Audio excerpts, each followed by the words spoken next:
Hello everybody, my name is Luke Mar and this is HauteLeMode, and today on HauteLeMode we are getting into that Maison Margiela Haute Couture show that I needed to talk about. It just took me about 4 months to get to. We are fully Margiela'd out, we got running stitches, we got tabbies. Listen, I'm even about to spray the replica bubble bath on me. We're getting it done. I'm wearing Margiela, actually this sweater is Margiela. We love it. We're going to be breaking down this collection that I think kind of changed fashion. So without further ado, let's get into it. Let's be real. That Maison Margiela Artisanal collection was the most impactful fashion show of the past 5 years, at the very least. I know there are a lot of other shows over time that have a deep meaning, like that Karl Lagerfeld Chanel tribute show, or viral moments like the Copernican Bella Hadid spray paint show, but this last Haute Couture season was really strong, and it's the strongest it's been in years. Between Peter Moulier creating a standout Alaya collection based on garments made out of one yarn of 3D knitting, Robert One's gory, blood-embellished soaked bride, or Rahul Mishra's embroidered circle styles, we already had a lot to feed off of for that whole collection season. I was feeling good. I was feeling strong. And I said, oof, listen, the content is contenting. I am content with the content. We, the fashion vampires, already got our fill of good and great designs that would keep us nourished at least until we emerge from our coffins during the next Haute Couture shows. But then something happened that wrapped up the season in an unbelievable and timeline-altering way. John Galliano put forth a Margiela Artisanal collection in show format, which hadn't been done since the spring 2020 show, a whole 2 months before the beginning of COVID-19. And it was the definition of a mic drop. It was a fashion, with a U, show, and we have to discuss it. I also do want to talk about Galliano. As a designer, I think he is one of the greats. I wouldn't do a video like this if I didn't. His lexicon of work starting in the mid-1980s to now is top tier, and he has always been able to discover and remix eras, cultures, costumes, and clothing in ways no other designer can, and still keep a coherent glamour to this mishmash. And yet, when his anti-Semitic rant came to light in 2011, his whole world crumbled, and I've never really addressed Galliano on HauteLeMode because, for the most part, I've not done too much coverage on his work, unless it was to reference a past collection, or in this case, our John Galliano Fall 1994 show review, which was more so to highlight the contributions and power that the late great Andre Leon Talley held. And yet, I also don't want to start this review without making my thoughts on his past actions and words clear. I vehemently oppose anti-Semitism. I think any form of discrimination is the definition of brain rot, like you just can't be smart. And so I just want to make that very much so clear. I also do have empathy for those who are in the throes of addiction and can understand that people may not be themselves due to the addiction, but that they are still liable and responsible for their actions. So listen, I think if you want to get a fuller, rounder picture of John Galliano and the incident, I would probably watch the upcoming documentary High and Low John Galliano on Mubi. I'm pretty positive that's going to be a much deeper dive into the John Galliano scandal, but also his work in general and things like that. So that is where I would definitely direct you towards. But we're going to be getting into this full collection now, so let's get into it. Margiela announced that the overall theme of this collection is the ritual of dressing and how it is a form of emotion and how it helps reflect the inner character we want to portray to the world. It is also a Margiela Artisanal collection or artisanal collection, but I like the way that John Galliano says artisanal because I think it's a fun reference to the fact that art is sometimes anal. You never know. Now, in the world of Margiela, that on the label of Margiela labels, if you did not know, of course, the Margiela label has the label and it has a bunch of numbers. Artisanal is 0 and is, in my opinion, the most pure form of Margiela, where the idea of clothing is experimented with and new techniques are developed in order to showcase the craft both unconventional and not to the world, which kind of sits really well in the world of haute couture, even though it's not technically haute couture. The opening look of the show is this male model who's shirtless, wearing only a pair of black wool trousers, a pageboy cap, and a white corset. Now, the model is Leon Dam, who has been made famous because of his iconic walks for previous Margiela shows, and is also a muse of Galliano's. The movement of this show is very powerful, it's alive and theatrical, and really refuses to play into the skulking, straightforward, emotionless walks we are so used to in fashion shows nowadays. And this intriguing walk, alongside all the other intriguing walks from this show specifically, is thanks to the movement director, whose name is Pat Boguslawski. So when Leon runs underneath the Pont Alexandre III bridge tunnel, Galliano, you feel like he's running from something or someone, because like he's really sprinting. And when he stops, he takes these really deep, gasping breaths. Like you can feel it. That's why I'm moving like this. You feel like you're watching somebody that may be like in fear of their lives or in desperation, because like why else are you running like that?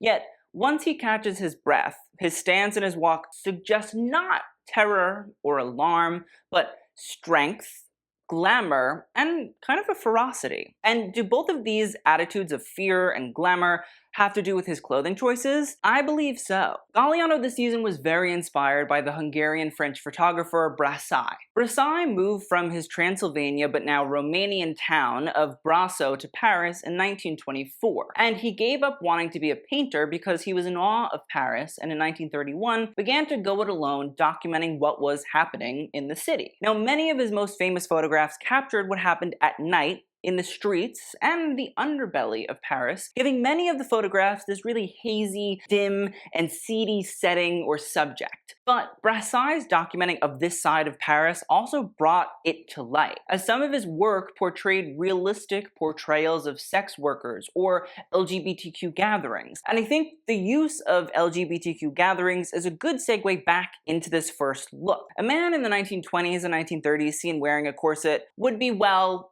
not looked upon kindly, even in a city as progressive as Paris was and is. Which is why queer people would meet in bars and clubs that allowed them to be themselves. Brassai documenting these places and showcasing early same-sex couples dancing and being together, while also showcasing people cross-dressing, is something that definitely happened. But the brilliant thing about Brassai's work is it never vilifies its subjects. Rather, it just documents them, showcasing how even if you don't belong to that world, that you could find something in that you can relate to. I have a feeling that Leon's look with the pageboy cap, the shirtlessness, and the high-waisted trousers is based on an image by Brassai of a couple dancing together, with one in full dress and the other wearing a similar outfit to Leon, or a different Brassai image where one man stands shirtless but with pants on, while his partner wears a jacket with no pants on. Now, Galliano has been inspired by Brassai before, like in his fall 1988 collection and in his fall 2007 collection, so this isn't exactly new, but the use of male models in this context is. I haven't found any images by Brassai of men wearing corsetry, but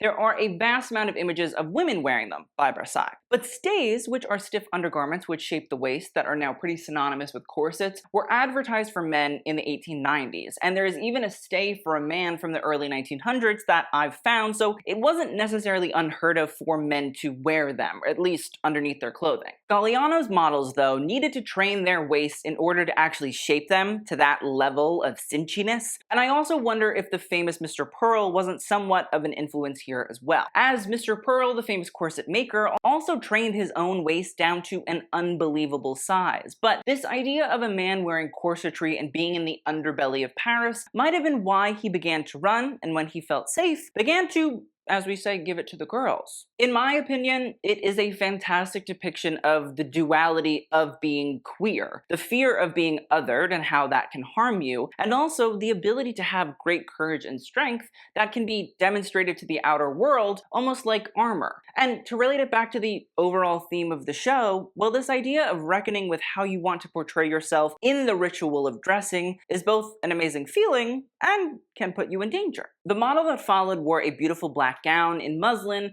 with black chantilly lace, which creates that almost reptilian motif across her body. As we can see, her dress is fully sheer and exposes a big part of her body, which, when we look at Brassai once again, we can see his influence. An image titled Le Monastique Brothel by Brassai from 1931 shows the inside of a brothel with a man in full suit dancing with a woman who is wearing a completely sheer slip dress that exposes everything, including the crack of her bottom. But Brassai isn't the only bit of nudity that probably influenced this look, as Maison Margiela's debut collection for his own brand saw models cover their exposed torsos as they walked out during his first show. Margiela is said to have treated the model's nudity as its own color, which he continues to explore throughout his career, and he utilized either masks or interesting hair and makeup to further create an atmosphere and an aura for that first show, and many subsequently. I think we should also discuss the silk satin cincher, as it's called by the Margiela team, which is featured in most of the looks of the show. The history of stays and corsets goes back to the 1400s, and they have had many different iterations throughout the centuries. But this idea of a cinched waist has always been a focal point of each of those iterations.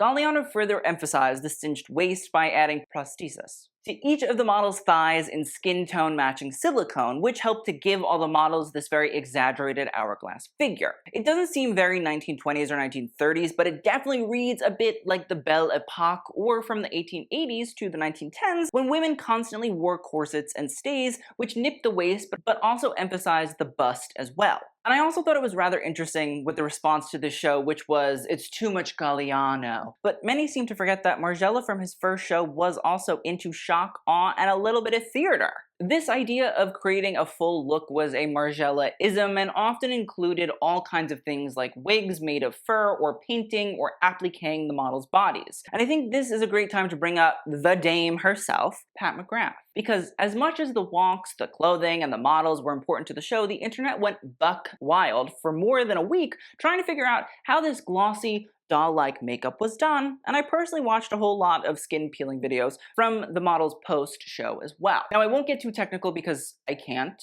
I know my limits, but Pat and her team did create full makeup looks underneath to start, and then applied with airbrush guns layers of that glass skin to give it that perfect sheen and shine. The fact that the models looked wet, which is kind of a theme throughout the whole show, might also have to do with Bressai's method of photographing Paris at night, but also in the rain, because it would allow his lighting to work properly and get that whole misty effect. That's not really something he chose to do, it's something that he kind of had to figure out how to do as somebody learning photography, especially at the time during Paris and the way that the light would come out of lampposts and stuff. And we will also discuss in a bit the influence of dolls on the collection, but it seems that McGrath's goal, like other contributing artisans, was to create a porcelain-like reflection effect on the models to give them doll-like qualities and sheen. And when coupled with the hairstyles done by the hairstylist Duffy, with discs of frizzy hair, it only further enhanced the full rainy weather effect. And to be completely honest, I'm not doing a lot of menswear looks, it's just there's a lot to get through,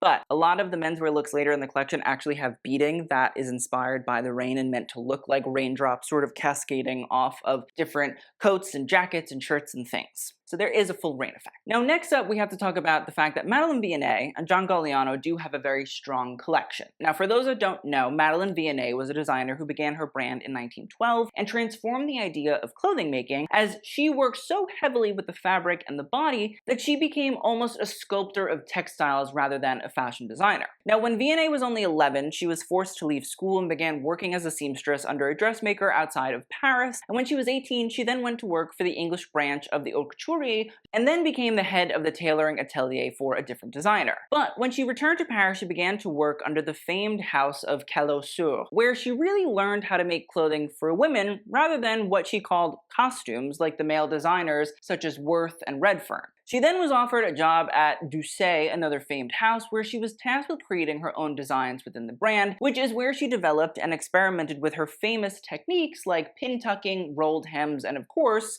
the bias cut. Now, Vionnet is credited with the invention of the bias cut, and she is the inventor of the use of the bias cut as the main technique of a garment. But while she was working for all of these other brands, Vionnet discovered that the bias cut technique was more commonly used for collars and clothing lining. But Vionnet's love of experimentation saw her take the use of this cutting the fabric diagonally technique and apply it to the body, and have it mold to the body and form around it, which gives us these liquidy, sexy, and sensual silky creations we have come to know and love. Now, for John Galliano's fall 1988 collection, he sent a bias cut dress down the runway after seeing a Vionnet dress, but at that point, he didn't even know how to construct it, so he let somebody else do it. And from there, he began to master the technique, and by the mid-1990s, it was a signature of his and still is. But it seems that this collection by Galliano was looking to highlight some of the lesser-known styles by Vionnet, like her sheer draped chiffon dresses, as there were quite a lot of them. Although one in black seems to be where the inspiration for the first few possibly come from. While many might be off-put by the idea of nudity in clothing, they aren't much different from the naysayers of Vionnet's really early work when she was working for Dussé way back when in the 1910s and 1920s. And the thing is, the girlies used to be like, oh, it's like negligees, we don't really want to sell that to our clients. And then Vionnet was like, no, I'll just start my own brand.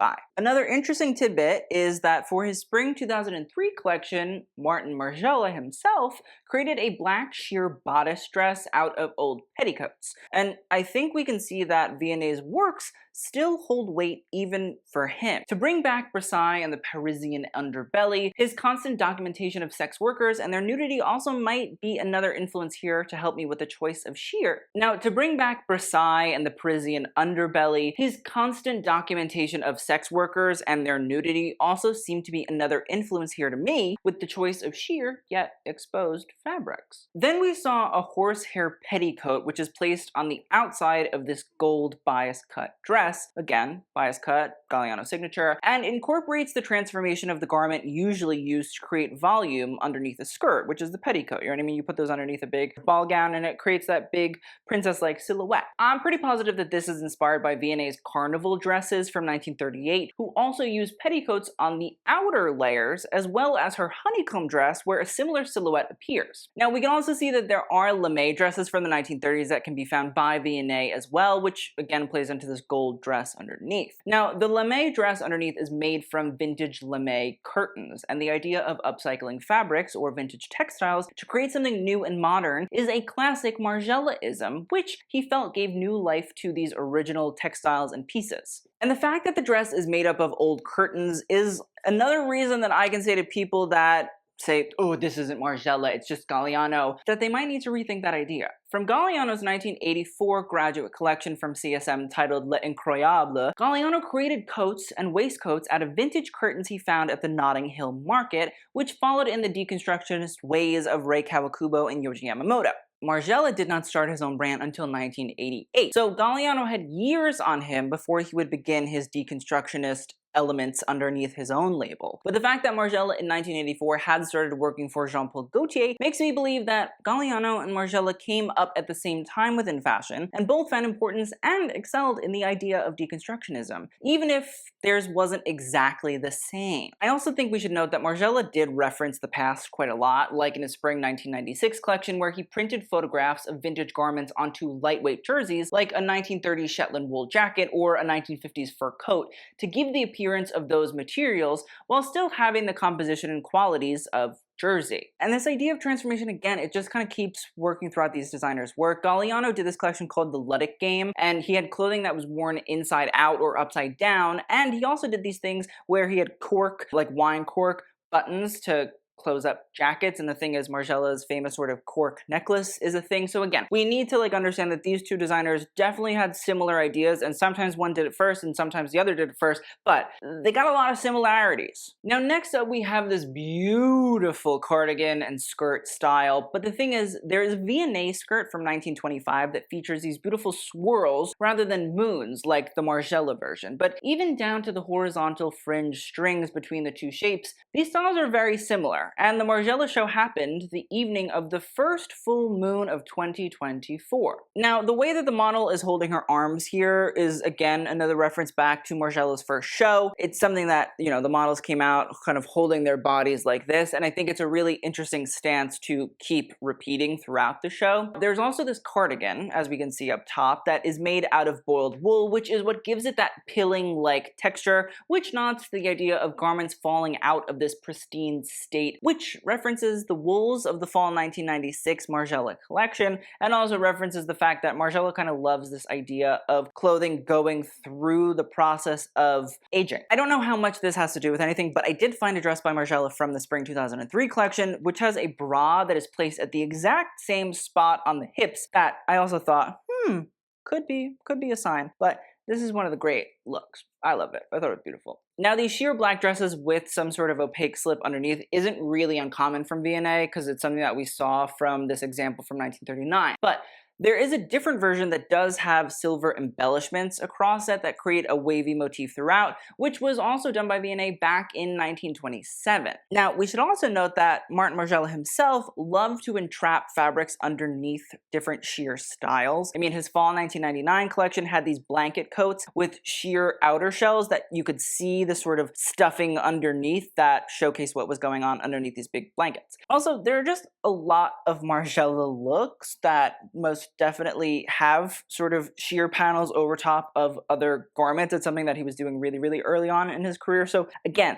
there is a lot of Margiela here. It's just more glamour, evening, Galliano. Now, another rather highlight of this Margiela artisanal collection was the use of plus-size models who, during the whole haute couture season, were virtually non-existent, except for Simone Roche's collection for Jean-Paul Gaultier Haute Couture. Now, here we have the model Colette Conzo, who wore this black pilling cardigan with the Margiela signature pose of the crossed arms hugging herself. The cardigan was tucked into a silky beige underbust corset, which means that the corset doesn't actually cover the bust. And attached to that corset was a beige tulle skirt that, in an inverted V shape, like this, it was full of black layers of tulle that created this sort of flowing effect. Now, the corset is something Galliano has explored, of course, but Margiela himself also acknowledged the corset in his own way. He did deconstruct vintage 1950s ball gowns in his spring 1991 collection, and he did it because the ball gown's bodices were too tight for his models to wear due to their built-in corsets, so he slit them vertically down the fronts and backs to create a range of tops, turning evening wear into day wear. And while not necessarily a corset, one of Margiela's most iconic designs is the stockman jacket or waistcoat,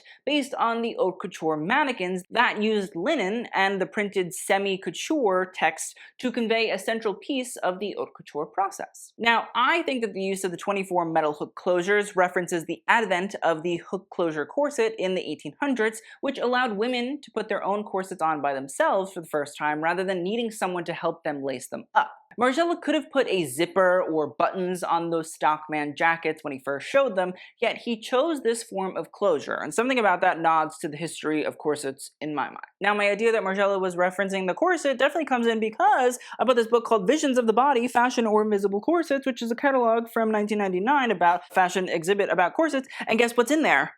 The Margiela stockman jacket. So if this whole book is about corsets, why would that be in there? Margiela, in that same collection though, added knit tops, cardigans, and sheer fabric over the stockman jackets, which are all things Galliano in this collection pairs with his underbust corset. Now, the last bit I want to discuss about this look in particular is the tulle waves applied to the skirt, which look similar to a calossure dress named Le Pige, or Le Page, or The Trap in English, from 1935. And remember, Vionnet did work for Calossure, but in this case, she had already started her own brand by the time that this dress was made. Reference on reference on reference. Another cardigan skirt combo is what we'll discuss next, as this time a pilled gray cardigan is paired with a bugle bead embellished skirt in black and silver that, like the other embellished black and silver dress, are based on a moonlit river. And now I know people are gonna be like, that's not even Margiela, like who would never do sequins like that? It's not cool, it's not minimal, it's not chic. But for the spring 1996 collection, when Margiela was inspired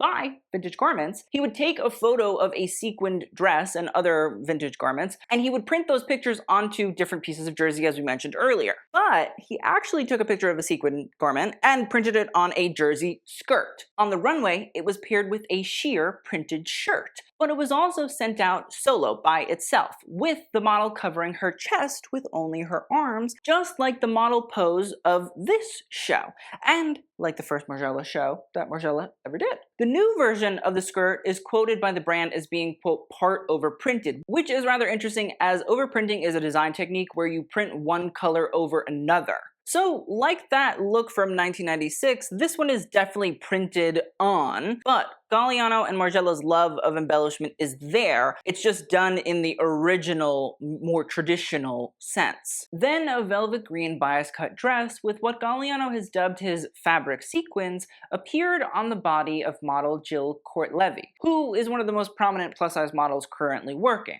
Now, I think this dress is a testament to the beauty of a curvy body, and while I don't think women should have to have an hourglass shape to be deemed beautiful, I can't help but notice how magnificent the bias cut clings to Courtelevy here, and how the technique, when mastered, is impressive. Now, referring back to the bias cut, I think we should mention that one version of the Margiela stockman jackets did have a bias cut drape along one side of the bust, and I think it's pertinent to know that Margiela, when studying in Antwerp, took a draping class by Huron Pessers, who worked with Hubert de Givenchy as a pattern cutter, and began to learn about the techniques there. I'm not sure if Martin Margiela himself ever noted his recreation of Vionet's technique, but Galliano here weaves all three designers together once again. Also, let's discuss the fabric sequins, which are essentially holes cut out of this green velvet, but not completely, so they do expose the body underneath, but remain attached to the dress and flap just like paillettes would. Now obviously we have mentioned that Margiela's use of sequins is a thing, but this idea of fabric being cut and exposing what was underneath is also a signature. His fall 1990 collection saw felt dresses that were slashed to look like packing paper with vertical slashes which clung to the model's body. They stretched and moved when the model did, and the fabric sequins seemed to be a take on this, mixed with cut-out whole stockings. There was also the time that he cut fabric out of jeans and then applied these sort of fabric sequins to the denim later.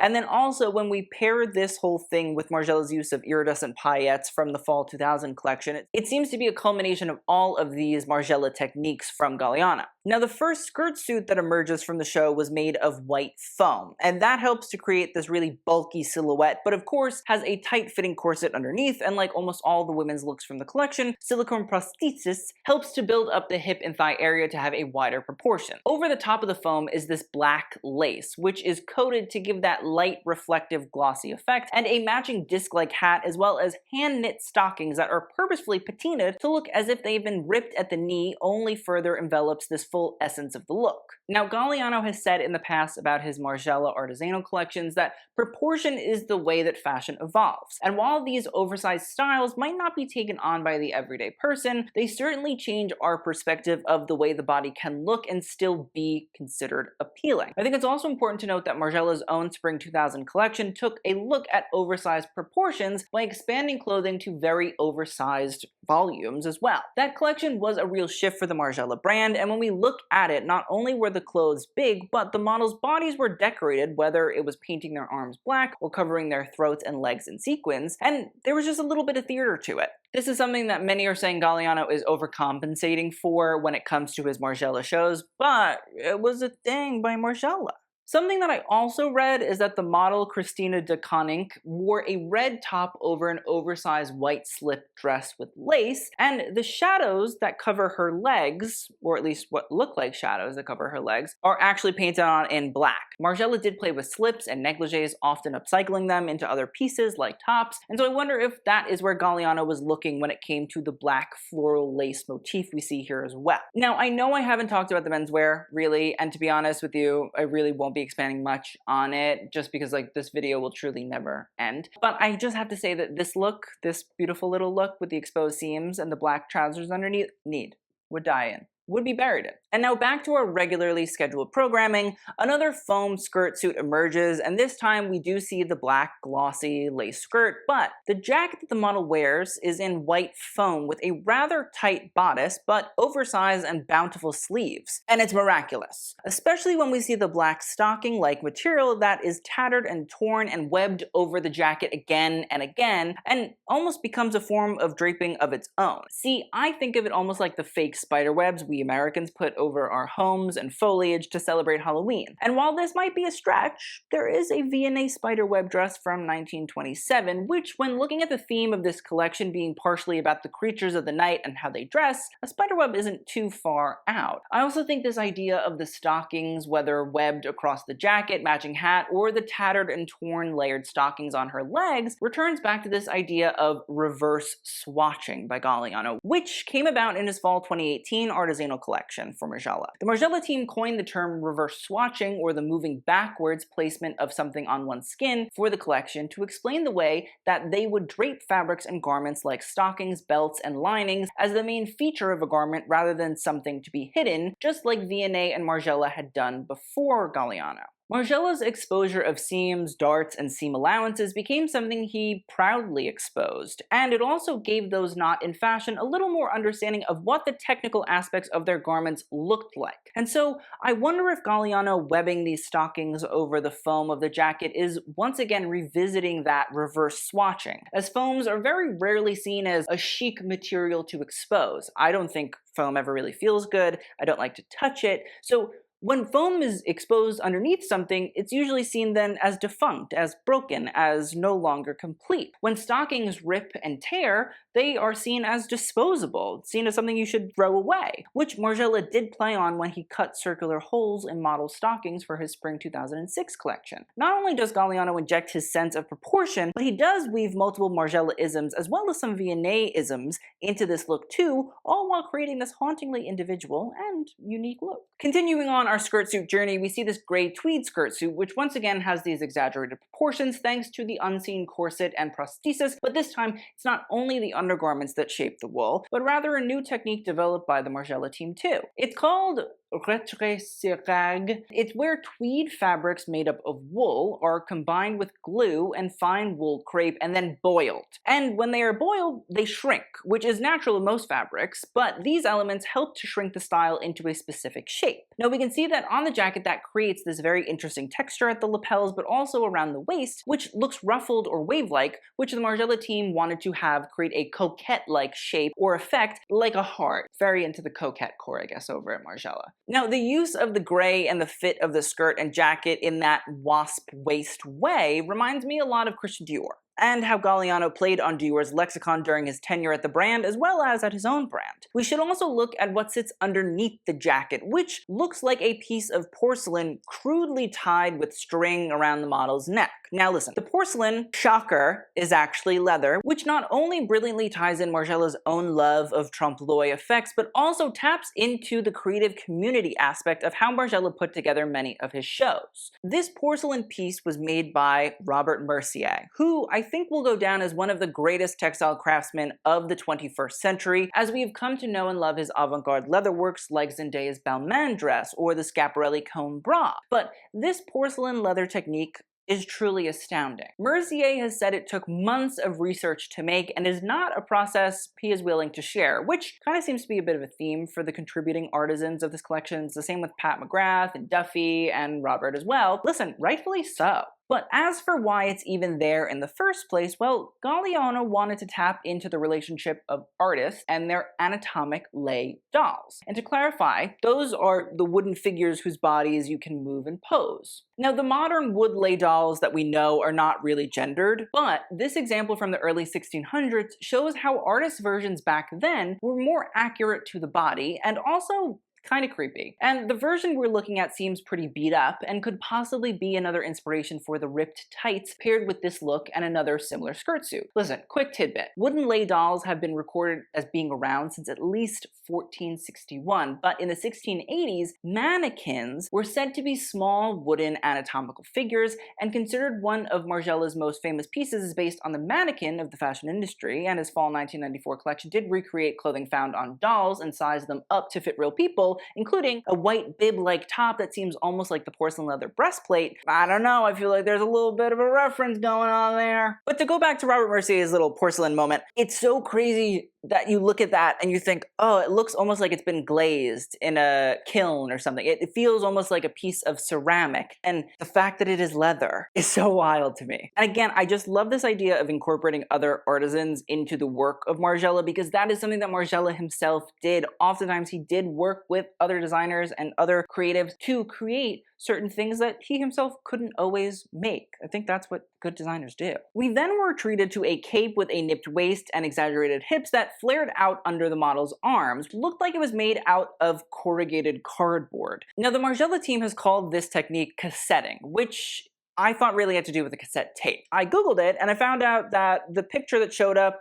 was of cupcake liners, those fluted ones, you know, they have the little ridges in them. Now, the process of cassetting uses silk organza and crinoline, and those fabrics are ridged and grooved to make them look like corrugated or fluted cardboard inners. But this isn't the first time we've seen this from Margiela. Galliano debuted it during the fall 2018 Artisanal collection, but this season there was also the addition of motifs carved into the cassette cape. And it was a nice tie into the slashed corrugated packing paper-like dress from Margiela from the fall 1990 collection, as well as a look from Galliano's 1985 collection titled Luddic Games that we mentioned earlier, where corduroy and jacket linings were turned into a crop blazer and skirt. And in the spirit of packing, the handbag the model wears is rather amazing too. Not only is the bag held by gloves that are made to look like beaten up old lay dolls' hands, which are a feat unto themselves, but the bag is a cassetted version of the Maison Margiela snatched handbag, which debuted during the spring 2019 collection. But this cassette version also has pieces of packing tape coarsely stuck across it, probably to hammer home the packing feeling. Now, I will say, people that work in fashion do deal with a lot of shipping. It's how brands send their product shipments, it's how brands send and receive samples for photo shoots and celebrities, and so much more, and I think it's Galliano's way of showcasing a behind-the-scenes aspect of the modern fashion process. But there's also a Margiela tie-in here as well, as for the spring 1993 collection, Margiela used clear tape as a belt that tightly wrapped around the model's waist and created an exaggerated silhouette. Corrugated cardboard was also doodled on by real school children for the invite to the Breakthrough Margiela Spring 1990 collection too. There's a lot going on here. It's a hot girl look. I would love a cassetted cape. Thank you. Now, we then saw two dresses that were both sheer with two different colorful and artistically anatomical motifs running throughout them. Both of the models wear these sheer tulle dresses, but one is colored in this gorgeous palette of pinks and murky greens and blues that can sometimes blur into black, while the other is a mixture of orange and black that illuminate a torso motif that then fades to black as it enters the skirt region. Now, the Margiela team has called this a boudoir colored tulle, which at first I couldn't quite grasp, but the word boudoir comes from the French to sulk or to pout, and goes back to the 1700s, referencing a woman's private dressing or bedroom. Now, I assume that the boudoir usage is to play into the sheerness of the dress that also create the color strokes that depict certain elements of the sheer and nude body. But I also wonder if there is an element of makeup history embedded there, as colors like oranges, pinks, blues, and purples were commonplace in the world of makeup at the time. Now, again, that might be a real stretch, but I do wonder if there was some element of makeup influence coming through, especially considering Pat McGrath's absolute show-stopping makeup looks in the actual collection. But the dress colors aren't the only elements of intrigue. Their draping are a technique that is called aquarelle by the Margiela team, which is draping based on the way that painters work in watercolors. And with the constant alluding to painting and art, I think the coloring of the tulle also might be influenced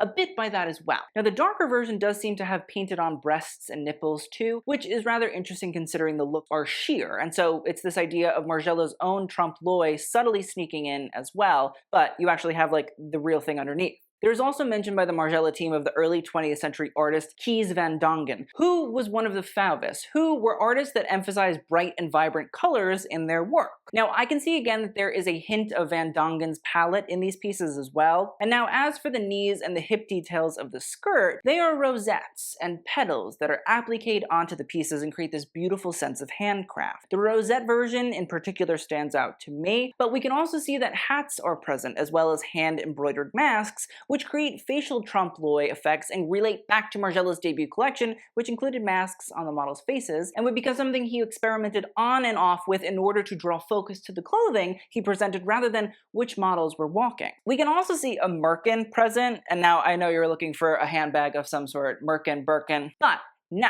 Now, many will probably find it quite crass. I get it, which to be honest, coming from a male designer, the idea of showcasing pubic hair underneath a sheer dress, because that is what a merkin is, the reaction seems pretty reasonable to me. But Galliano is referencing a historical object called the merkin that came about in the 15th century when the idea of full pubic bush was highly desired and fashionable, but also when lice and syphilis caused many to have to shave their pelvic region for health and safety reasons. And from there, people would create pubic wigs with real human hair in order to create the illusion that they had such hair to spare. Listen, the girls had extensions for the nether regions, to each. Now, as for why Galliano chose to portray the merkin, well, I think it might have to do with his mixing of different time ranges, but I really can't be sure. I just wanted to tell you that there is a merkin, it exists, and now you have to deal with that.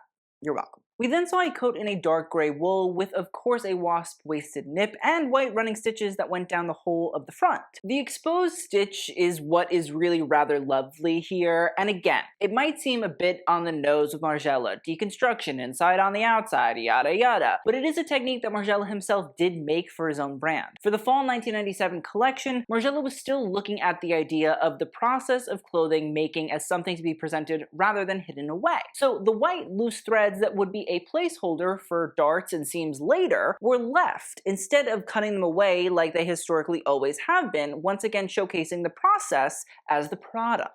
But for those that know, most Margiela garments actually have these 4 running stitches on them. I mean, this sweater, you'll find them on almost every Margiela garment, and in reality, they have historically been meant to be cut away, but they've also become now a status symbol of the Margiela wearer to say, if you know, you know. So white stitches, very much so a Margiela-ism. We then saw a black dress covered in sheer circles that left just a sliver of fabric covering the body, but made the garment partially transparent. Of course, there's a nip waist and the prosthesis underneath, exaggerating the hips and the thighs, the gathering that gradually moves up the waist. Now the dress also has a bit of a flyaway cape towards the back, and actually exposes the back as well underneath. Now the circles, as previously mentioned, is something seen in the spring 2006 collection, when Margiela cut circular holes into stockings, but also showed a blue and white polka dotted dress. But Galliano has taken the polka dot motif one step further by inventing a technique called the Rorschach dotting, which has cut figures into clothing with the expectation the audience will see something a la the famous psychological test that uses ink blots as a medium to convey what the subject sees and what is coming to their mind when they see certain shapes and figures,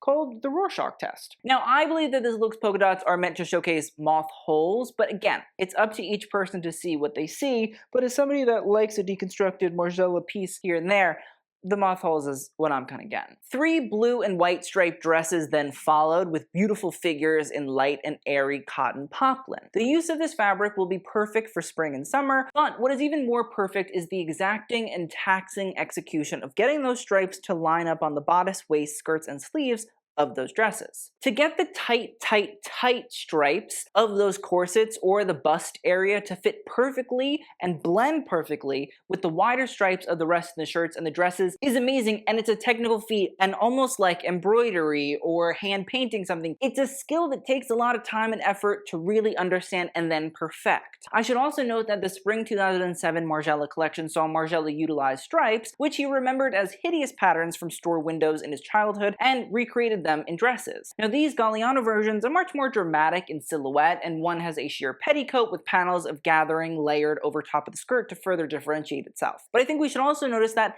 the 1930s did love a bit of stripage. We can see it across the fashion industry, and while Vionnet might not have had as tight of stripes, she did do quite a bit of pin tucking in her work, which Galliano has done throughout all 3 of these dresses. And we can see it loosely done on the bust, but also the skirts, again weaving in all 3 of these designers. Now the finale look was worn by Gwendolyn Christie, who is no longer a stranger to closing out theatrical fashion shows. And so to see her in another blue and white striped cincher keeps this idea of the beautiful stripes and pin tucking we've been looking at. But her look is also composed of a silicone bodice piece that is what I'm going to call seeping off of her onto the skirt, which to be fair is something that Margiela also did, as we would see items like stockings stick out from underneath coats and dresses, or there's a cardigan that looks like it's falling down underneath the model's skirt from fall 1998. The white silk taffeta helps to add a fullness to the skirt, which was a silhouette that we saw in previous looks, and the white Louboutin collaboration heels with torn stockings both on Christie's legs and on the heels of the shoe added that webbing effect we had seen throughout the show. I know I waited a little long to discuss the collaboration of Margiela and shoe designer Christian Louboutin, but I actually think it's one of the most subtle and yet most brilliant collaborations of 2 fashion brands of all time. I get that sounds dramatic, but the importance of a red-soled shoe to both brands is really so clear, and the fact that it has been such a not discussed part of this whole show is atrocious. So we all know Christian Louboutin and his red bottoms. They're these gorgeous red lacquered color, and they were sang about by, Cardi B, and everybody bought them in the 2010s, everybody loves them, and they're actually based on the fact that Philippe d'Orléans, the younger brother of King Louis XIV, once found his shoes covered in red after a walk and decided it was so beautiful he went home to cover the red of his shoes' soles in the color too. The trend caught on, and even his brother Louis XIV began wearing such red-heeled shoes, which in many portraits are visible, and eventually became only something aristocratic people could wear. That's called a sumptuary law, in case you wanted to know. The girls said, no, quiet luxury, but it's red. And so then the idea of red-soled shoes became a symbol of wealth and royalty even after the line of Louis XIV was executed. But in 1988, during Martin Margiela's first show, he produced the iconic Tabi, a shoe that we've seen played on again again and again, not only from Margiela, but also from Galliano. It's based on the famous Japanese Tabi shoe, which has a split in between the big toe and the rest of the toes. It's very iconic. We love to see it. But during that first show, Margiela covered the bottom of his leather Tabis in red paint. So as the models walked, they left on the white canvas runway their Tabi footprints, which would be used in later collections to make clothing. But this use of the red paint that exposed the split toe would make the Margiela Tabi a signature of the brand and a hero product that still to this day is beloved and also equally despised. But it was something that really was a lasting visual from that first Margiela show. Now in 1992, Christian Louboutin decided to use nail polish to paint the bottom of one of his stilettos red out of the blue and became instantly enamored with the technique, and then he decided all his shoes would have red bottoms, and from there, the Louboutin has become a household name. So to see Gwendoline Christie wear a pair of these red-bottom Tabis weave together the history both of these brands in such a wonderful way, alongside the history of royalty, wealth, and the line that sort of built and made sure to immortalize luxury fashion, which is Louis XIV, the Sun King. I'm not saying you have to like him, you don't.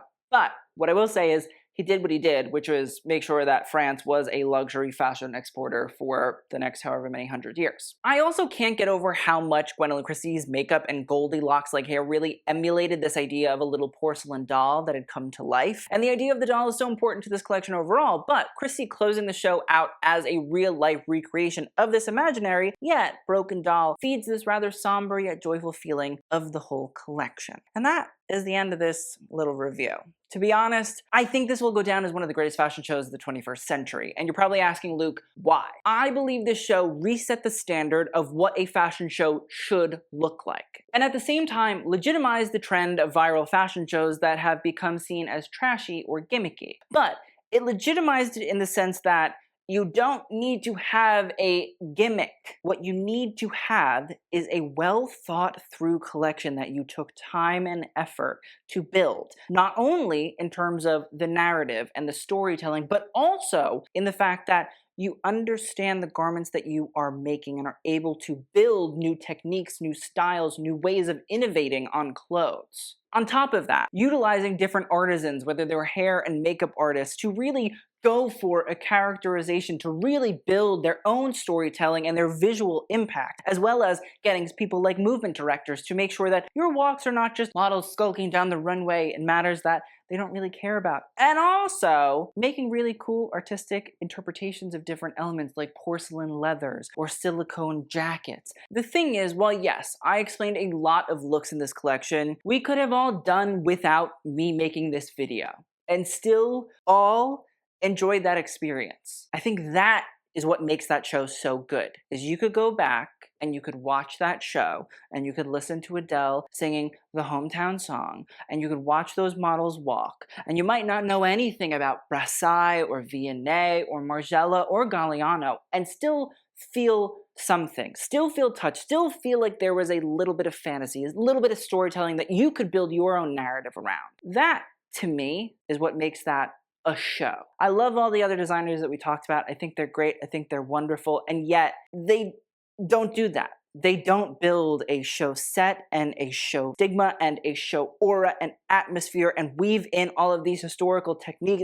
They don't do that. And that's the problem a little bit now, is we don't get that excitement. It has a lot to do with money. It has a lot to do with the fact that young, interesting designers aren't given the ability to do those things. But it also has a lot to do with the fact that a lot of young designers, they don't want to fully go for it because they want to sell and they want to make money. And I understand that too. But if we're looking at why, and it's the same thing with the big brands as well, a Dior, a Chanel, all those things. Having an Haute Couture show a la Chanel and having just a big button sitting above you, wow, how inspirational. Now, that is why this show is so important, is that for the first time in a long time, we've been looking at these viral gimmicky shows like the spray paint show or, you know, the girl that rips the tablecloth off of the table and it's her dress. But it's the first time that a designer who is a legitimate designer respected by just about everybody in fashion is putting together a show that really made us all feel chills, even if we weren't sitting there.